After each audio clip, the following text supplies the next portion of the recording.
26 de abril de 2023. Greenville, Missouri. Eran las 18:37 cuando James Carter cerró suavemente la puerta de su casa, tal como lo hacía cada tarde.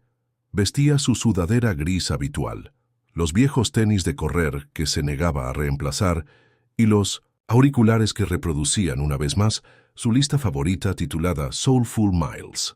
Rebecca Blackwell, su esposa desde hacía 8 años, le había sonreído fugazmente desde el sofá mientras hojeaba una revista sin mucho interés.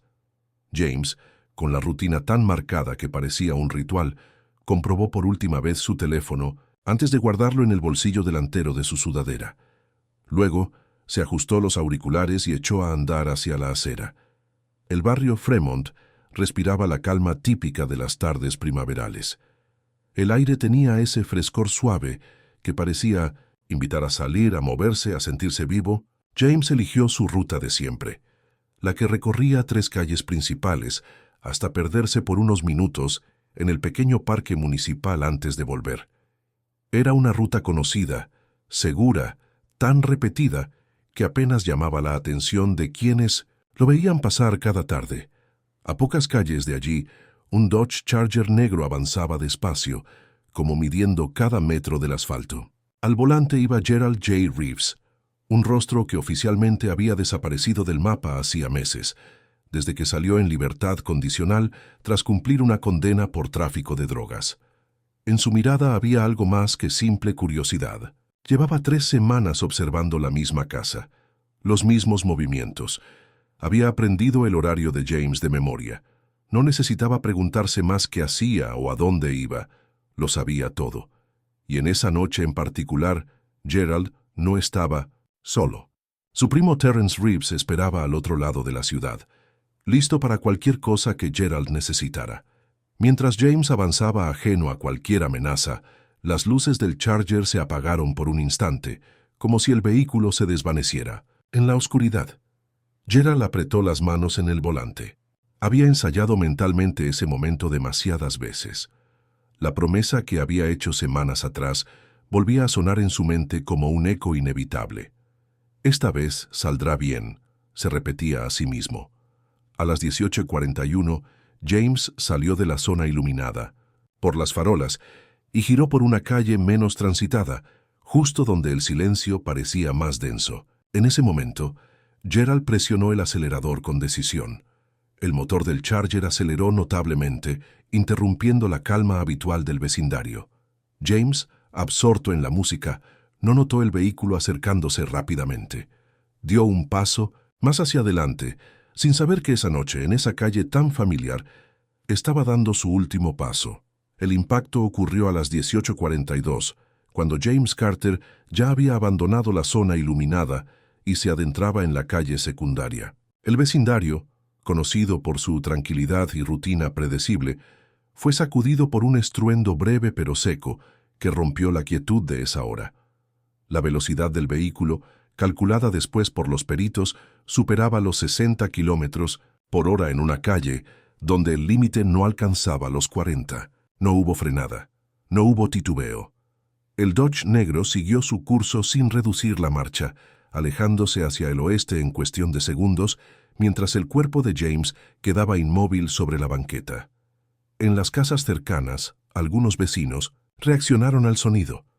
La primera en salir fue Sarah Bennett, quien, desde su ventana, había visto una sombra que desaparecía. No había alcanzado a identificar el modelo del auto ni su conductor. Solo había escuchado el golpe y, por un instante, creyó que se trataba de un cubo de basura derribado. Cuando se acercó y vio la figura tendida, su respiración se cortó. Temblando, buscó su teléfono y marcó el número de emergencias. Fue breve en sus palabras pidiendo ayuda urgente, sin poder articular del todo lo que acababa de presenciar. Otros vecinos comenzaron a salir poco a poco. Algunos se quedaron en las aceras, observando en silencio. Nadie se atrevía a acercarse demasiado. La escena resultaba desconcertante por su brutalidad y por la aparente ausencia de testigos claros. No había cámaras visibles en la calle. Los postes, deteriorados por los años, carecían de sistemas de vigilancia. Solo quedaban las miradas confusas y las suposiciones. Rebecca Blackwell tardó menos de un minuto en notar la alteración desde la ventana de su casa. Al ver a la gente agrupada al final de la calle, salió apresurada, cruzando la entrada de su casa casi sin cerrar la puerta. Cuando reconoció la figura en el suelo, su cuerpo se paralizó. Permaneció en silencio, con los brazos a los costados y los labios apretados, mientras la primera patrulla de la policía llegaba al lugar. No lloró, no gritó, simplemente observó.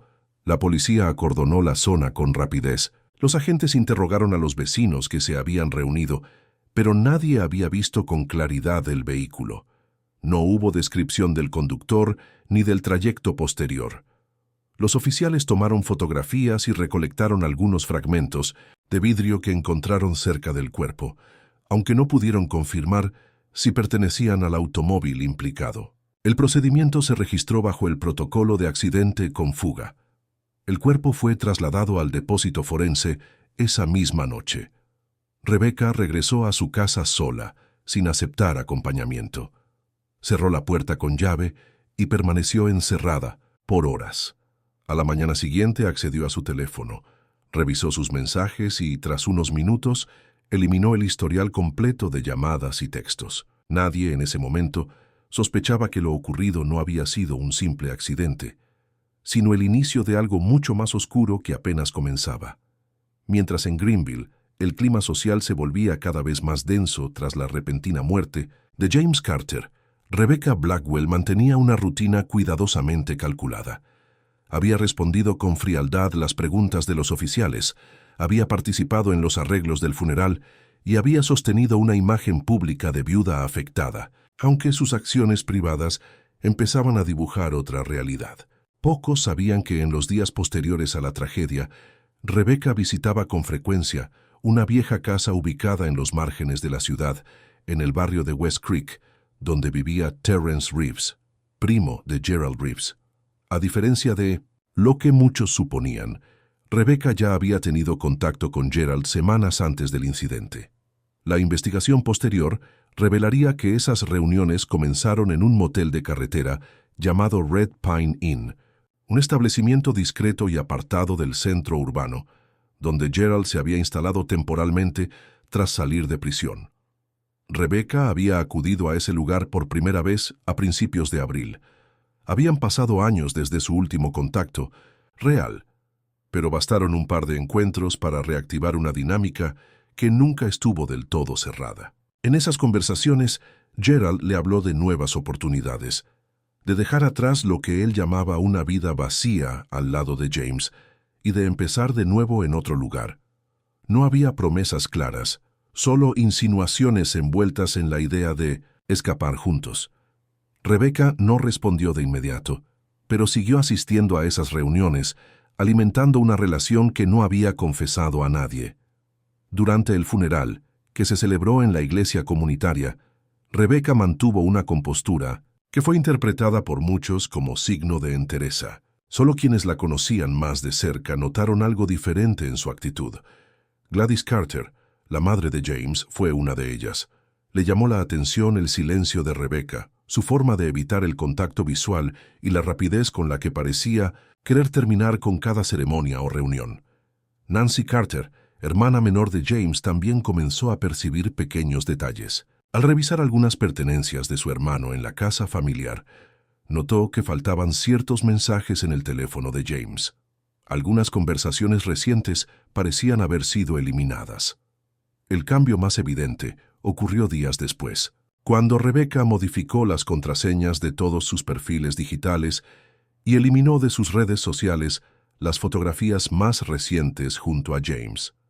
Las imágenes que alguna vez habían mostrado viajes, cenas familiares y celebraciones desaparecieron, sin explicación.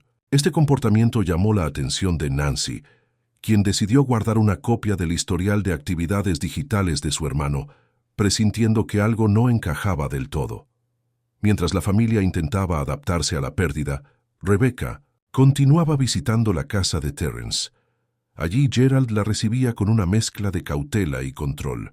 Hablaban durante horas, sin testigos, en habitaciones donde las cortinas permanecían cerradas. En esas conversaciones, Gerald repetía la idea del nuevo comienzo, mientras Rebecca, cada vez más atrapada en esa narrativa, parecía convencerse de que la muerte de James había sido solo el primer paso hacia esa nueva vida que tanto le había prometido Gerald. Nadie, fuera de esa casa, conocía aún la verdadera dimensión de lo que se había planeado. Las primeras 2 semanas después del funeral transcurrieron entre silencios, visitas formales y gestos que, aunque bien intencionados, no lograban disipar la incomodidad que flotaba en el ambiente.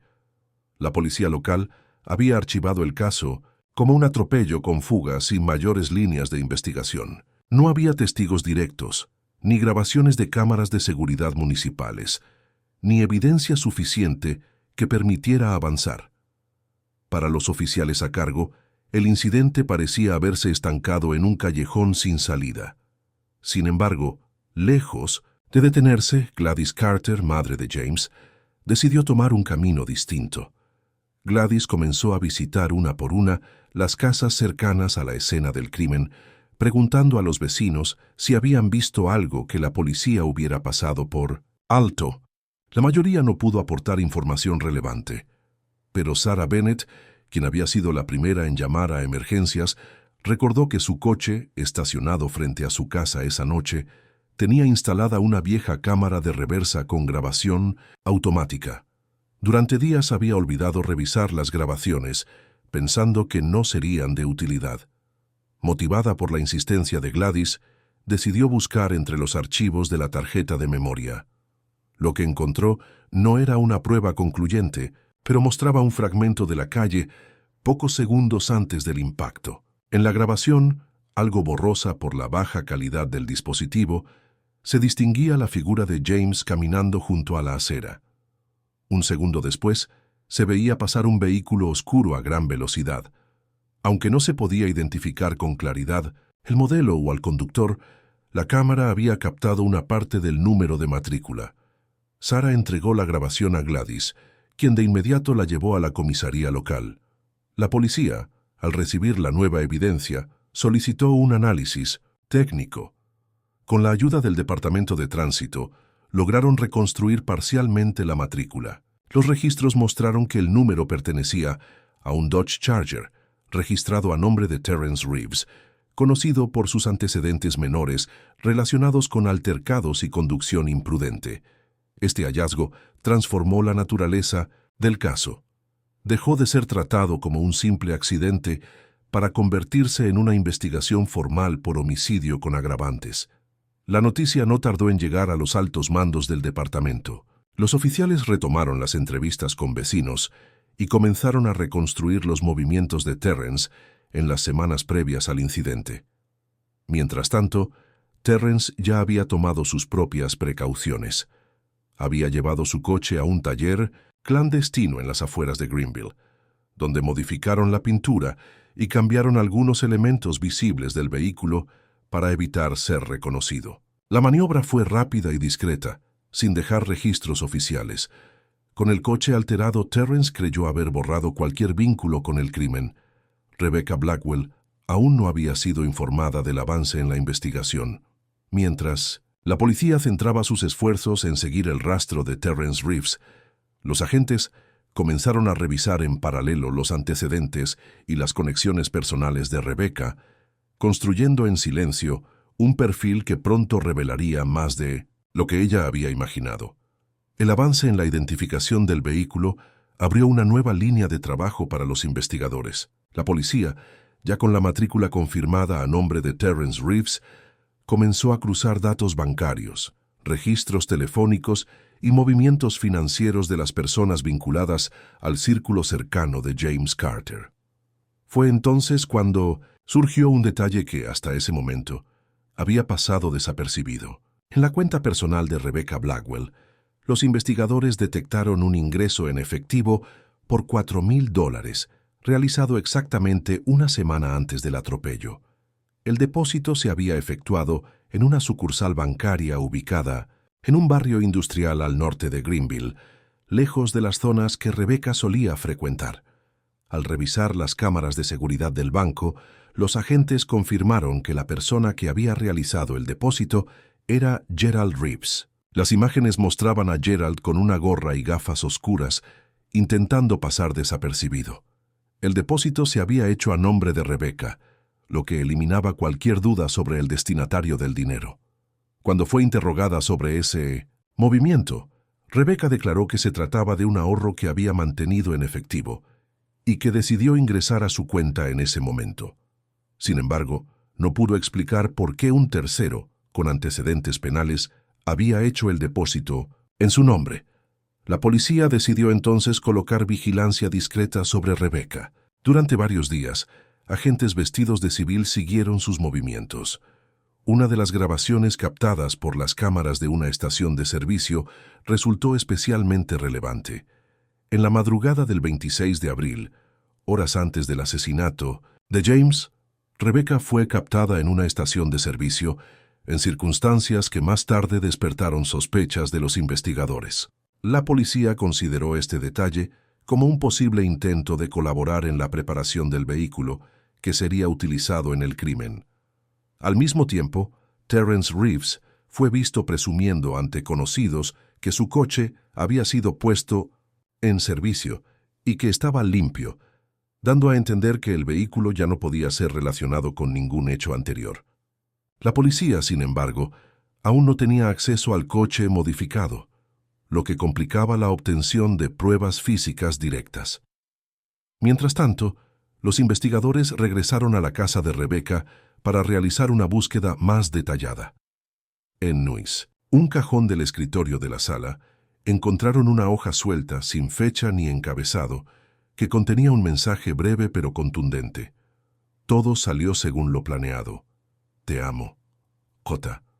La letra correspondía, según los peritos caligráficos, a Gerald Reeves. Este hallazgo fortaleció la hipótesis de que el asesinato no había sido un hecho aislado, sino el resultado de un plan cuidadosamente elaborado entre Gerald y Rebecca. Con cada evidencia que surgía, las piezas del rompecabezas comenzaban a encajar. Para los investigadores, estaba cada vez más claro que Rebecca Blackwell no era una simple viuda afectada por la tragedia, sino una pieza clave en la conspiración que había terminado con la vida de James Carter. El hallazgo de la nota manuscrita aceleró las diligencias judiciales. La policía, al revisar los antecedentes de Gerald Reeves, encontró referencias a un caso archivado en 2019 en el estado de Arkansas. En ese expediente figuraba el nombre de Keisha Brown, una mujer que en su momento había sido detenida por posesión de narcóticos en un vehículo registrado a nombre de Gerald. La mujer declaró haber sido engañada, afirmando que desconocía la existencia de la droga escondida en el maletero. Gerald desapareció antes del juicio y las pruebas no fueron suficientes para inculparlo. El caso se cerró sin una condena firme, dejando a Keisha con antecedentes y a Gerald libre de cargos. Los investigadores notaron similitudes inquietantes entre ambos casos. En el expediente de Arkansas, Keisha había mantenido una relación sentimental con Gerald antes de ser implicada. La estrategia de usar a mujeres como escudos o colaboradoras involuntarias parecía repetirse ahora con Rebecca Blackwell. La policía local solicitó los registros completos del caso de Keisha Brown y comparó las declaraciones y las pruebas con la situación actual. La coincidencia en los patrones llamó la atención de la fiscalía.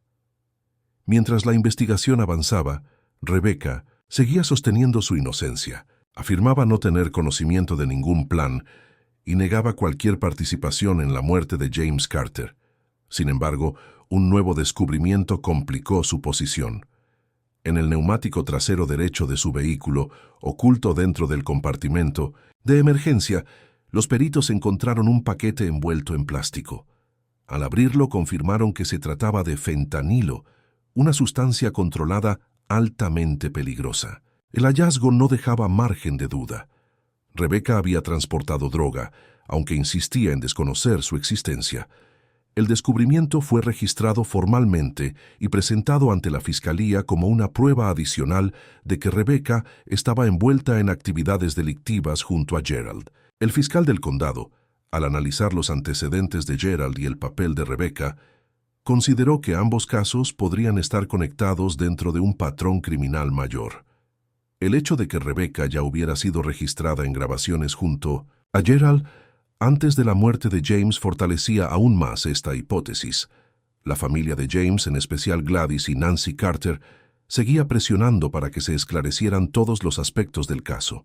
Gladys, firme en su convicción de que Rebecca ocultaba mucho más de lo que decía, comenzó a contactar medios locales para exigir que se tratara el caso como lo que era, un asesinato premeditado y no un accidente. La opinión pública empezó a dividirse entre quienes creían en la culpabilidad de Rebecca y quienes aún la veían como una víctima manipulada por Gerald Reeves. La policía, por su parte, inició la búsqueda oficial de Gerald como principal sospechoso de asesinato. Las autoridades del estado de Missouri emitieron una orden de captura, mientras el Departamento de Investigaciones Criminales empezaba a trazar un mapa de las relaciones y actividades pasadas de Gerald en distintos estados. La historia, que al principio parecía una tragedia doméstica aislada, se revelaba cada vez más como una red criminal en expansión que, por años, había operado bajo la sombra. La presión pública y las nuevas evidencias obligaron a la policía a convocar una rueda de prensa el 15 de mayo de 2023. Fue en esa comparecencia donde se anunció formalmente que Rebecca Blackwell enfrentaba cargos por conspiración y complicidad en el asesinato de su esposo, James Carter. La noticia sorprendió a muchos en Greenville, aunque para otros solo confirmó lo que ya se sospechaba desde hacía semanas. La acusación se sustentaba en las pruebas físicas y documentales que los investigadores habían recopilado, pero el elemento decisivo surgió de un nuevo análisis de las grabaciones de seguridad recuperadas por Sarah Bennett. Entre los archivos, revisados por los peritos, se encontró una pista de audio que hasta entonces había pasado inadvertida. La grabación, obtenida desde una cámara ubicada en el porche de una casa cercana, captó una conversación breve registrada la tarde del 26 de abril. Aunque el audio no era nítido en su totalidad, los expertos lograron aislar una frase clara atribuida a la voz de Rebecca Blackwell. La grabación captó a Rebecca, expresando impaciencia en un contexto que los investigadores interpretaron como indicio de su implicación. Este hallazgo transformó el curso de la investigación. La Fiscalía incorporó la grabación como prueba clave en la acusación. La frase sugería que Rebecca no solo estaba al tanto de lo que iba a ocurrir, sino que también lo había impulsado. La defensa intentó argumentar que el contexto de la grabación era incierto y que la frase podía referirse a cualquier otra situación, pero los fiscales sostuvieron que, en conjunto con el resto de las pruebas, la grabación reforzaba la hipótesis de un crimen premeditado. El anuncio de los cargos y la filtración a los medios de la existencia del audio provocaron una reacción inmediata en la comunidad.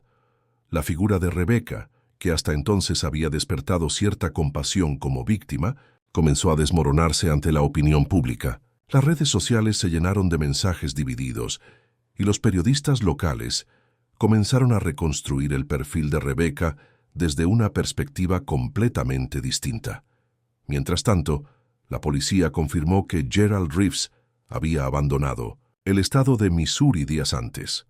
Las cámaras de tráfico registraron un vehículo que coincidía con la descripción de un coche alquilado a nombre de un alias vinculado a Gerald. El automóvil fue visto por última vez en una carretera interestatal rumbo al sur. A partir de ese momento, las autoridades perdieron su rastro. Las unidades de búsqueda intensificaron los esfuerzos en los estados vecinos, pero Gerald parecía haber desaparecido sin dejar señales inmediatas. La Fiscalía, consciente de que, sin Gerald, la acusación contra Rebecca sería más difícil de sostener ante un jurado, decidió acelerar el proceso judicial. La presión mediática y el temor a que el caso se diluyera impulsaron la decisión de iniciar el juicio lo antes posible. Aunque Gerald seguía libre, Las autoridades estaban convencidas de que su captura era solo cuestión de tiempo. Sin embargo, cada día que pasaba sin noticias de su paradero, aumentaba la incertidumbre entre los investigadores. El juicio contra Rebecca Blackwell comenzó el 19 de junio de 2023 en el Tribunal del Condado de Wayne. La sala estaba llena. Los medios locales, familiares de ambas partes y ciudadanos comunes ocuparon cada uno de los asientos disponibles. La figura de Rebecca, vestida con un traje gris sencillo, contrastaba con la imagen que la mayoría recordaba de ella. La esposa dedicada que solía acompañar a James en actos escolares y reuniones comunitarias. Ahora, su rostro mostraba una expresión vacía, sin rastro de emoción visible. Se mantenía inmóvil mientras su defensa intentaba sostener una narrativa que la presentaba como víctima de manipulación. La Fiscalía, por su parte, expuso desde el primer momento la totalidad de las pruebas reunidas.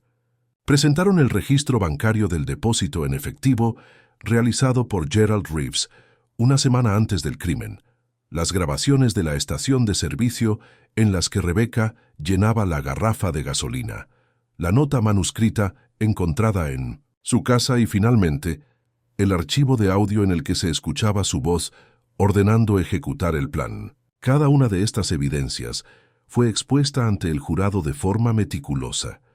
Los fiscales también mostraron los antecedentes del caso de Keisha Brown para ilustrar el patrón de comportamiento de Gerald Reeves y su manera de manipular a mujeres cercanas para sus propios fines.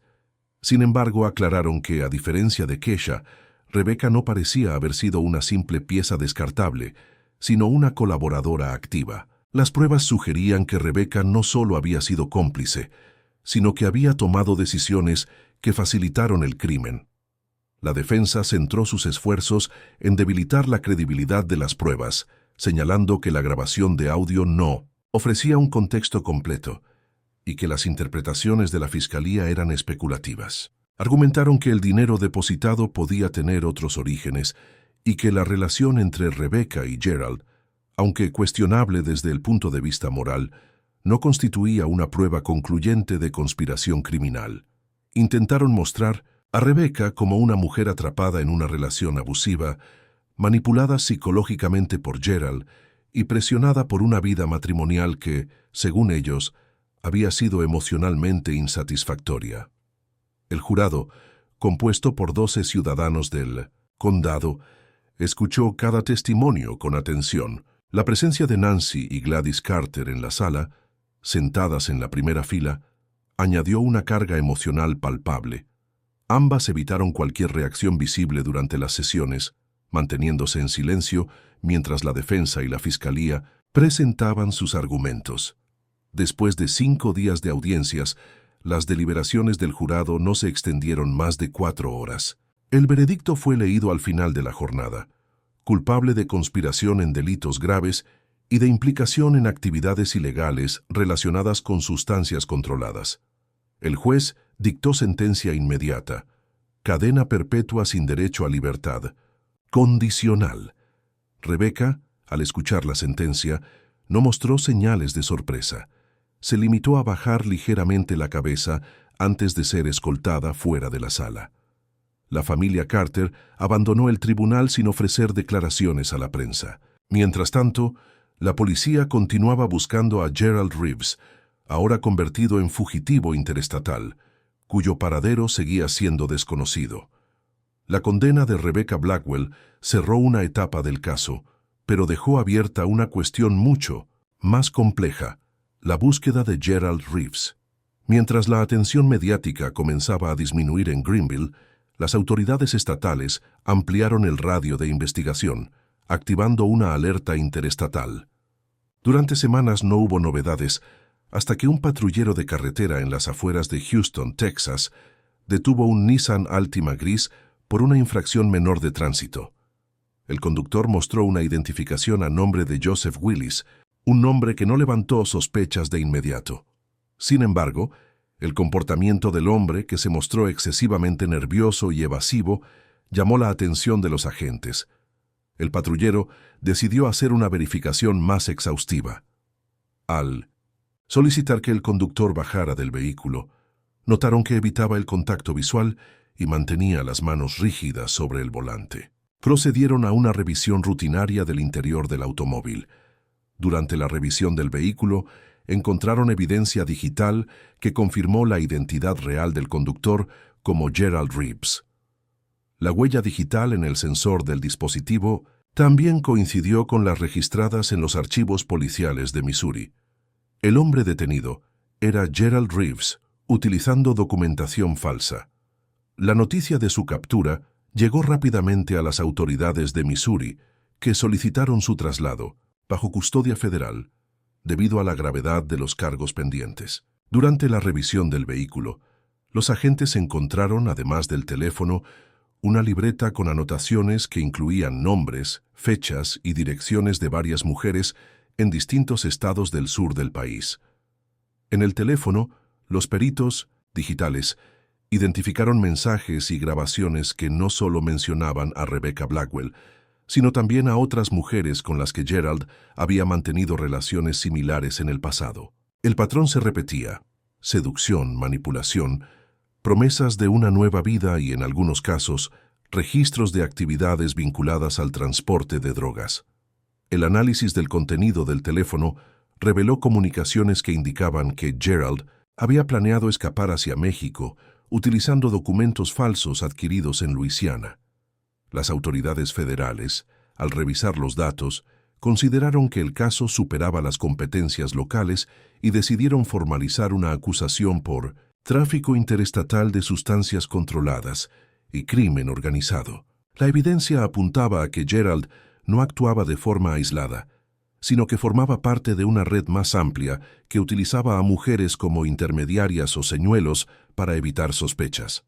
La detención de Gerald fue comunicada oficialmente a la familia Carter, que recibió la noticia con reservas. Aunque significaba un avance importante en el caso, para Gladys y Nancy Carter no era más que otro paso en un proceso que no podía devolverles lo perdido. Mientras Gerald permanecía bajo custodia en Texas, las autoridades comenzaban los trámites para trasladarlo a Missouri y preparar un nuevo juicio, esta vez bajo cargos federales mucho más severos que los presentados inicialmente. La historia de James Carter, que para muchos parecía haber terminado, adquiría ahora una dimensión mucho más grande y oscura. La detención de Gerald Reeves en Texas representó un giro crucial en la investigación, pero lo que parecía el cierre de un caso se transformó rápidamente en la apertura de algo mucho mayor. Las pruebas halladas en su teléfono móvil, sumadas a los registros encontrados en su libreta personal, revelaron una estructura que superaba cualquier expectativa inicial.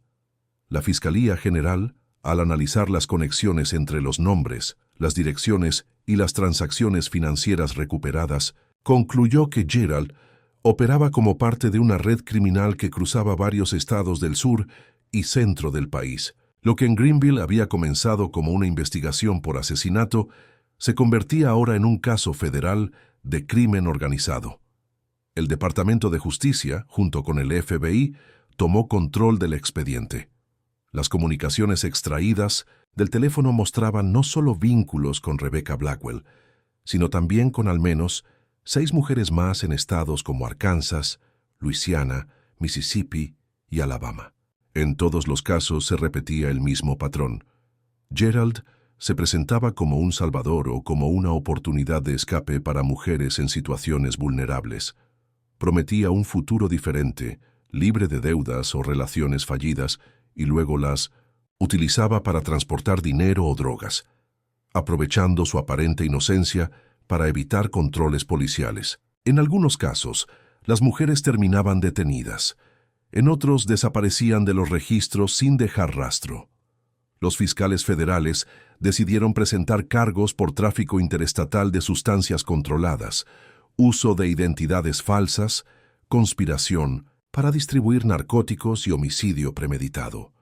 Las autoridades consideraban que la muerte de James Carter había sido el punto culminante de una serie de delitos cometidos durante varios años. La fiscalía argumentó que Gerald no solo manipulaba emocionalmente a sus víctimas, sino que también las exponía a riesgos legales y físicos para proteger su propia libertad y avanzar en sus actividades ilícitas. El equipo legal de Gerald intentó retrasar el proceso, alegando irregularidades en la recolección de las pruebas digitales. Argumentaron que el acceso al teléfono se había realizado sin una orden válida, pero el juez federal ratificó la legalidad de la evidencia, considerando la situación de flagrancia durante la detención en Texas. La defensa, viendo que la estrategia técnica no prosperaba, optó por buscar un acuerdo con la fiscalía. Sin embargo, los fiscales se negaron a negociar, decididos a llevar el caso a juicio completo para sentar un precedente contra la red criminal a la que Gerald pertenecía. Durante las audiencias preliminares, los fiscales presentaron fotografías, grabaciones de audio y transcripciones de mensajes que describían con detalle el funcionamiento de la organización. Las pruebas mostraban cómo Gerald había coordinado rutas de transporte, pagos en efectivo, citas con intermediarios y manipulaciones emocionales para lograr la cooperación de sus víctimas. La magnitud de las pruebas dejó claro que se trataba de una operación sostenida en el tiempo y no de incidentes aislados. El juicio federal fue programado para principios de 2026. Gerald fue trasladado a una prisión federal de máxima seguridad en Atlanta, Georgia, donde permanecería bajo vigilancia estricta hasta el inicio del proceso. Las autoridades esperaban que este juicio permitiera desmantelar por completo la red y esclarecer cada una de las víctimas afectadas. En marzo de 2025, Gerald Reeves fue presentado formalmente ante el Tribunal Federal del Distrito Norte de Georgia. La sala estaba ocupada casi en su totalidad por representantes de las partes involucradas, periodistas, agentes federales y miembros del equipo legal que había seguido el caso desde que se descubrió la red de delitos vinculados a su nombre. En el estrado, el juez leyó la lista de cargos: homicidio premeditado, conspiración para cometer asesinato, tráfico interestatal de sustancias controladas, uso de identidades falsas, manipulación y explotación de personas para actividades delictivas y participación en una organización criminal. Gerald permaneció en silencio, con la mirada baja, sin mostrar ninguna reacción visible durante la audiencia inicial. La fiscalía presentó un relato detallado de cada una de las víctimas, identificadas en las pruebas.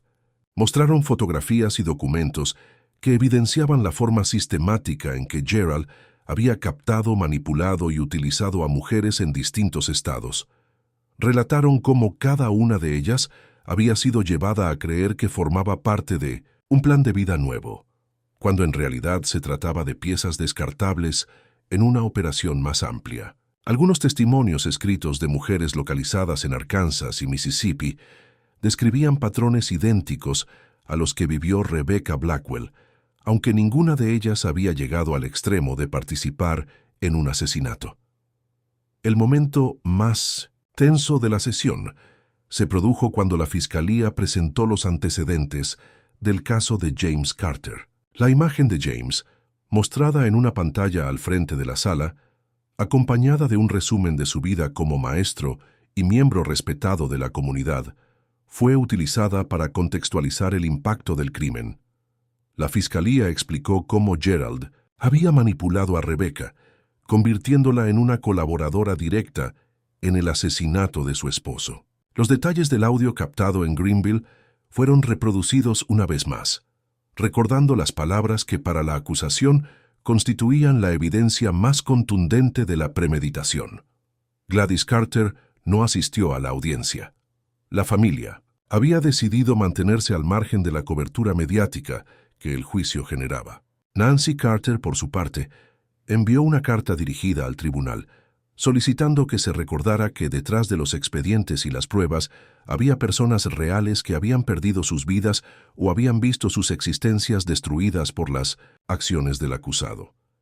La carta fue leída por el fiscal como parte de su declaración final ante el juez. El juez, tras escuchar los cargos y las evidencias, ordenó el inicio formal del juicio para enero de 2026. Gerald fue trasladado de nuevo a la prisión federal bajo las mismas condiciones de aislamiento y vigilancia estricta. La fiscalía declaró públicamente que esperaba obtener una condena ejemplar que permitiera cerrar el ciclo de impunidad que Gerald había mantenido durante años. La defensa, en cambio, se negó a emitir comentarios, limitándose a confirmar que prepararían su estrategia para el juicio. Mientras tanto, el caso seguía ocupando titulares en medios regionales, aunque para muchos en Greenville la historia ya no se sentía cercana, sino como un capítulo amargo que todos deseaban dejar atrás. Con la fecha del juicio fijada y Gerald Reeves aislado en una prisión federal, la vida en Greenville continuó su curso, aunque marcada por las secuelas de lo ocurrido. El caso, que en su momento había llenado portadas y generado debates en cada rincón de la ciudad, empezó a desvanecerse poco a poco de la conversación pública. La familia Carter, lejos de encontrar consuelo en los avances judiciales, comenzó a cerrar capítulos personales que habían quedado suspendidos desde la noche en que James perdió la vida. Gladys Carter, después de meses de silencio, tomó la decisión de vender la casa en la que su hijo había vivido los últimos años. No fue una decisión sencilla, pero entendió que el vacío de aquella casa ya no podía llenarse. La vivienda fue puesta en venta discretamente y en pocas semanas encontró un comprador. El nuevo propietario solicitó que la entrega fuera inmediata, lo que obligó a Gladys y Nancy a regresar una última vez. Recorrieron cada habitación sin hablar demasiado. Recogieron las pocas pertenencias que quedaban: libros, algunas fotografías, familiares y una caja de objetos personales que James solía guardar en su escritorio. En el recibidor, junto a la puerta principal, permanecían los tenis viejos que James utilizaba para correr. Gladys los tomó con cuidado y los metió en una bolsa, aunque dudó un momento antes de cerrarla. El teléfono de James, con la lista de reproducción que tanto escuchaba, fue guardado por Nancy sin que nadie lo notara. Rebecca Blackwell, mientras tanto, cumplía su condena en una prisión estatal en Missouri. Las autoridades confirmaron que pasaba la mayor parte del tiempo en régimen de aislamiento preventivo, debido a su notoriedad dentro del sistema penitenciario. No se registraron visitas a su nombre desde el día de su sentencia. Sus abogados dejaron de presentar recursos tras el fallo definitivo que ratificó la cadena perpetua. La figura de Rebecca quedó reducida a un número de registro en los archivos del sistema penitenciario, lejos del escándalo mediático que alguna vez protagonizó Gerald. Reeves permanecía a la espera de su juicio en Atlanta. La fiscalía, segura de contar con pruebas suficientes para lograr una condena, había comenzado a preparar la lista de testigos y peritos. Sin embargo, en Greenville ya casi nadie seguía el caso. La ciudad, acostumbrada a cerrar filas ante las tragedias, evitaba hablar de lo ocurrido. Los comercios, las escuelas y los vecinos retomaron sus rutinas. El nombre de James Carter dejó de aparecer en las noticias, pero no en la memoria de quienes lo conocieron. La familia Carter, lejos del tribunal y de los titulares, entendió que el cierre judicial no equivalía a un cierre emocional. La verdad había salido a la luz.